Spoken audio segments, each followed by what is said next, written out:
ربي سهل ويسر ولا تؤثر علينا يا رب.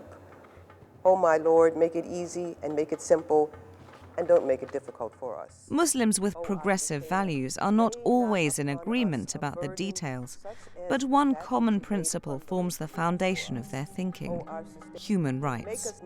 This document is the manifesto for the organization Muslims for Progressive Values.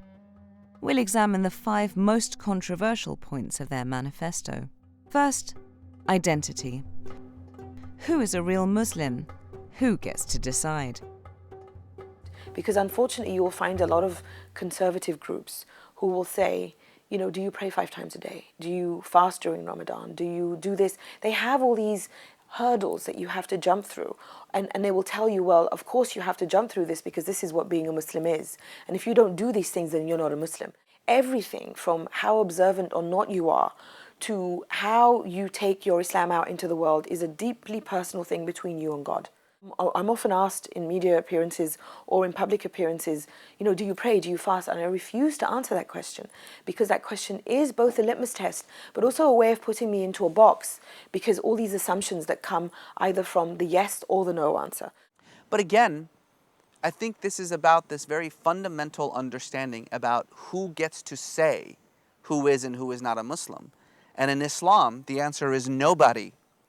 And so as a result, there are what I think some people would refer to as, you know, cafeteria Muslims, the way that you have cafeteria Jews or cafeteria Christians or whatever the case may be, by which people mean that you pick and choose. Only a fool or an ideologue accepts every precept that his community forces upon him, whether that be nationalism or citizenship or ethnicity or race or religion. I'm a Muslim. I don't subscribe to any sect. I don't accept the precepts of any community. No one tells me what to believe and what not to believe. My faith is between me and God and nobody else. The West, I'd say, is the best place for Muslims to freely practice their religion and to be able to revive their religion. It's not so much about dogma or rigid rules. It's more of a guide to life. It's a means to an end in a way, because the Prophet, peace be upon him, said that his mission was to perfect character, to perfect good character. And I believe that if you following the Quran and Sunnah, that enables you to do that and to become a better person. Prayer is for our benefit, not for God's benefit. So it's something that I do when I really feel the need to connect with my Creator. How important is the separation of church and state? The state must be neutral about religion for me to be the religious person I choose to be or not, because that is the only way to be religious. I absolutely agree with Abdullahi An-Naim that to be a true Muslim, the state must be secular. Because if the state must run after me to pray, then that state has taken away my free will. And as a Muslim, I believe and I am taught and I agree that we have a free will, we exercise that free will, and it's how we exercise that free will that judges our moral standing with God. We believe that we cannot trust our Muslim community except in a secular state.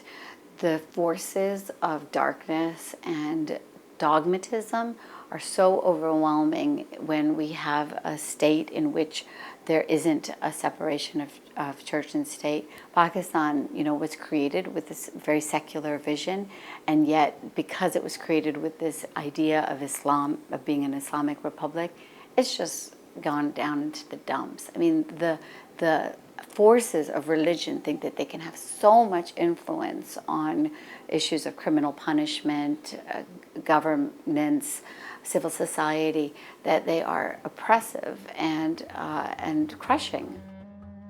How does respect for human rights influence tolerance and pluralism? We began to talk about Ijtihad more and more over the past few years, especially when we began to see the threat that extremist Islam was posing to the faith as a whole. Because what they were doing was they were picking and choosing and practicing their own ways of reinterpreting the religion to justify their violence. I turned to my heart.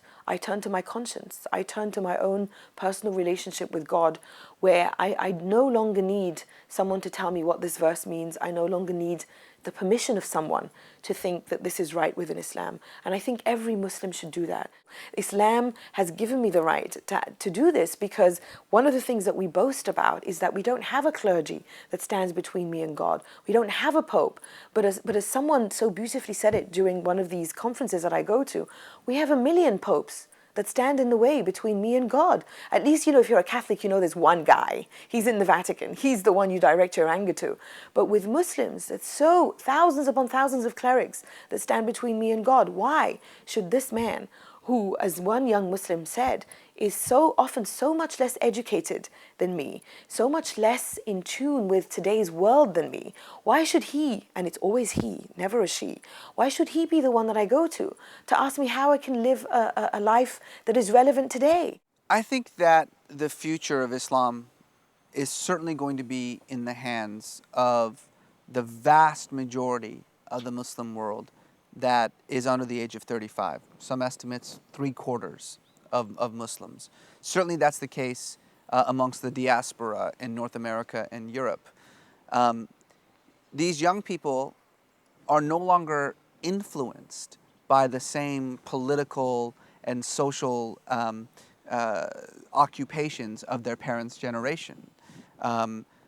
In a sense, in the same way that all young people are anti-institutional, all young people are more interested in deciding for themselves what is right and wrong than being told what is right and wrong. In Islam, that movement is having an enormous effect on how this religion is going to be understood in this coming century. We did the right thing. We would say we have an interpretation of Islam inside of our community that's in our mosques, that's being preached from our pulpits, that's on websites. It's in books in our libraries, and we are going to extinguish it. We will admit that it comes out of some of our greatest scholars inside of our community. We will acknowledge that these scholars had their own agendas, and that those agendas are not compatible anymore with tolerant living in the 21st century. And we will disown it, really, honestly. I mean, we will say that these people are shaming us. This interpretation of Islam is shaming us, and we will not claim it inside of our community. We burn the books. We literally get rid of the books that practice that interpretation of Islam. And unfortunately, many of those books come out of the government of Saudi Arabia. Many of the Qurans that are the worst translations of that ideology of Islam that preaches intolerance comes from Saudi Arabia. And we have to stop our romanticization of the government of Saudi Arabia as the keepers of the most honorable and noble interpretation of Islam, and say, actually, this interpretation of the Quran that tells us that we should stay on the straight path, unlike the Jews and the Christians, this added parenthetical phrase that the Saudis put into their translation of the Quran, is not acceptable. Some of my closest friends are Jewish, really closest friends. And I think it's interesting that the women I had my children with and we planned our babies with and all are Jewish. I mean, actually my very close friend her parents are Holocaust survivors. So, I just feel like that's really wonderful in a way to have that mix. Irshad Manji is a well-known Muslim lesbian. She finds no incompatibility between her sexuality and being Muslim. Allah does not make mistakes, she says. I had this conversation with my atheist friends all the time, where I am actively involved in gay rights. I am actively involved in minority rights. I'm actively involved in women's rights. And so my atheist friends say, I don't get it. Like, aren't you a Muslim? How can you be pro-gay rights if you're a Muslim? And the answer is always the same. God does not make you a bigot. You either are a bigot or you're not. Neither does education make you not a bigot. Bigotry is not about this. It's about this. I absolutely support gay and lesbian rights. I think queer rights generally, be it gay, be it lesbian, be it bisexual, be it transgendered, be it even questioning. I absolutely support all of those rights. And as a feminist, I especially I call myself a proud queer ally, because I recognize that the struggle for feminism and the struggle for queer rights is the same, because it's a struggle against patriarchy. That, at the end of the day, is what unites us. What about a woman's rights over her own body? How important is veiling, for example? What's the difference between the hijab and the burqa? The issue is modesty. Here is the verse in the Quran that asks women to dress modestly. And say to the believing women that they should lower their gaze and guard their modesty, that they should not display their beauty and ornaments except what must ordinarily appear thereof, that they should draw their veils over their bosoms. The instructions are ambiguous and therefore open to interpretation. So the woman who reads the Quran and says, I am absolutely certain that the Quran tells me to cover my hair, is as correct as the woman who reads it and says, I am absolutely certain it says not to. They are both absolutely right. There are many different views on what counts as modest dressed for men and women, and I emphasise that both men and women have to dress modestly. And when it comes to women, some people will say that women don't have to cover their hair, some will say that they do, and some will even say that they have to cover their face. And literally, a year after I began wearing a headscarf, I realised it was not me. So I wore a headscarf a total of 9 years, and I say it took me 8 years to take it off. And that speaks in and of itself to how difficult it is for women who choose, and I chose it, no one forced this on me, for women who choose to veil in any form, how difficult it is for them to unveil. If you're going to wear a niqab and burqa, and you're going to do that under the pretext of a woman's right to wear whatever you want to wear, we'll be the first in line to defend your rights to do that. But if you're going to use religion as the pretext of wearing a burqa niqab, then I will fight you on that one, because it is completely out of bounds of Islam. We have a campaign at Mecca called ABNI, Anti-Burqa Niqab Initiative. We say that this burqa, this niqab is not a veil, it's a mask. And so we never use the term full-face veil. We say full-face masking. Now, full-face masking has nothing to do with Islam. Full-face masking is a pre-Islamic custom coming from Byzantium and from Persia. It was later integrated into Muslim society and then given a religious veneer or justification. I detest the niqab or the full face veil. It terrifies the hell out of me. I think that it is a very dangerous equation of piety with the disappearance of women. I detest it because it basically renders a woman invisible. I don't know who you are anymore. And I believe that non-verbal communication is just as important as verbal communication, because if I was sitting here under a niqab conducting this interview with you, our dynamic would be very different. But I also think that Islam is very strong on identity and opinion and personality, and I feel that making sure the face is uncovered allows people to express who they are and assert some kind of identity. Mona El-Tahawi has already identified the most controversial issue for Muslim women: sexual freedom. Azra Nomani has written a Bill of Rights for Muslim women in the bedroom.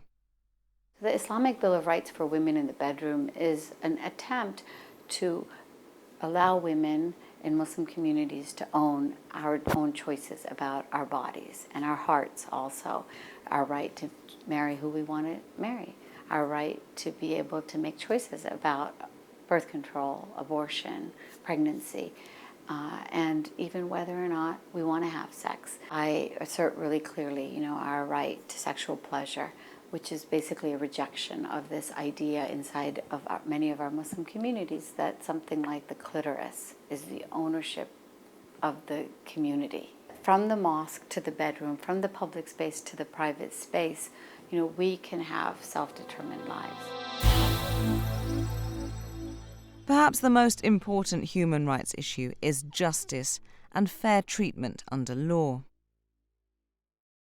In Washington, D.C., you can find a think tank called the Center for American Progress.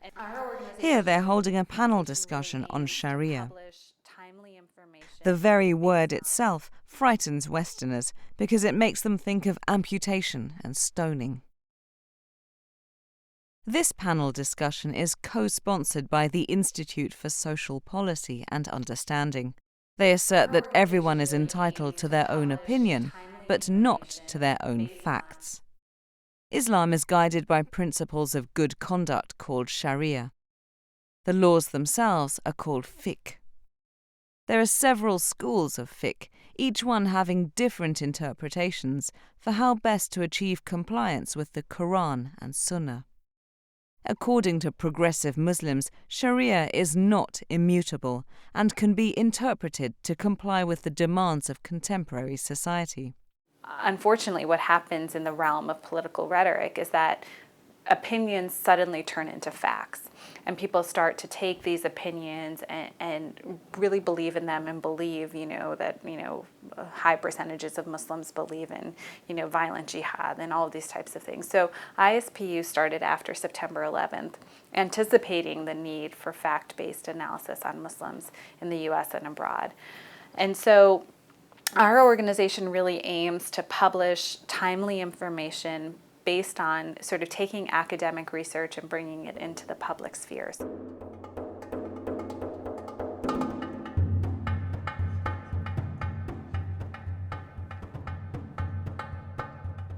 The term Sharia has no existence whatsoever in the Quran or Sunnah or for the first 3 centuries of Islam. That is, if you said Sharia to a Muslim of the first century or the second century and the third century of Islam, he wouldn't know what you're talking about. It's a term that was coined in the 3rd century in a very limited way and had a very different meaning even at that time. For me, Sharia is not immutable, cannot possibly be immutable, because it's a product of human understanding and experience. Progressive Muslims are opposed to the death penalty and don't think it belongs in the 21st century.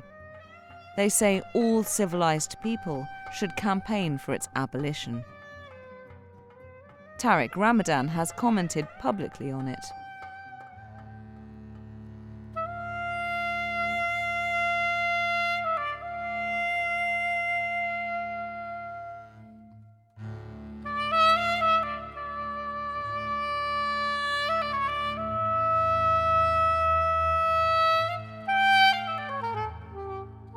We'll end this programme with 2 wise scholars who leave us with significant ideas to take away. One is Muslim, the other is not. What we are seeing is diversity of opinion. But in the short term, as happened in Reform and Roman Catholicism, the conservatives are in the majority. The conservatives have controlled things, and so they are very resistant to the kinds of reformist change that in fact is taking place. And when you look at Judaism, I love the example of Judaism because the very way in which we refer to Jews give you a sense of different interpretations. We talk about Orthodox, ultra-Orthodox, conservative, Reform, Reconstructionist. Okay? It's very clear. Okay? We're going to see that diversity emerging even more and more within Islam, just as we see it in Christianity today. But that the real challenge in the 21st century is pluralism, and is a modern notion of pluralism, which means that pluralism and tolerance aren't simply the coexistence. It's about respect, and respecting the other. And respecting the other is based on what we share in common, but also respecting the fact that the other has a right to differ. Not all Muslims agree with me on this, not all Christians agree with me, no, not all Europeans agree with me on this. There is no agreement at that simplistic level. I think the point is that we have to cultivate consensus. So when you look at our discourses about gender, about sexual orientation, about race, and see how consensus over values was promoted over time by people struggling for those values and for that discourse that will promote consensus. That is how it happens. It is not going to happen by itself. But it has happened so many times over so many issues that we know it can happen again.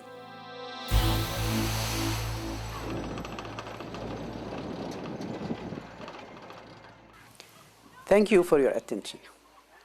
We hope the 9 voices you heard will give you new ideas about Islam.